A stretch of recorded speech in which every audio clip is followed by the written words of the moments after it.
Diwani wa kata ya Swaya, halmashauri ya wilaya ya Rungwe, Shabani Salehe Nduta, ametangaza rasmi kujiunga na Chama cha Mapinduzi CCM akitoka Chama cha Demokrasia na Maendeleo Chadema.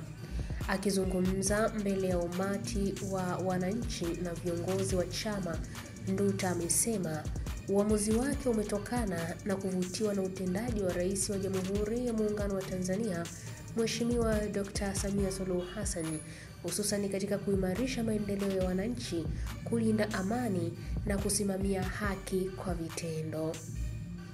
Nduta ameongeza kuwa sera na mwelekeo wa serikali ya awamu ya 6 chini ya uongozi wa Rais Samia umeonyesha dhamira ya dhati ya kuwaletea Watanzania maendeleo shirikishi.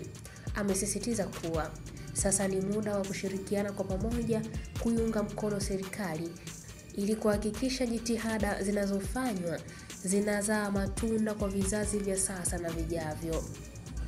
Wananchi waliohudhuria hafla hiyo walipongeza hatua hiyo wakisema ni ishara ya kuamini dira ya Rais Samia katika kujenga Tanzania ya kisasa na jumuishi. Hii ni ABT Media na mimi ni Irony Mziko.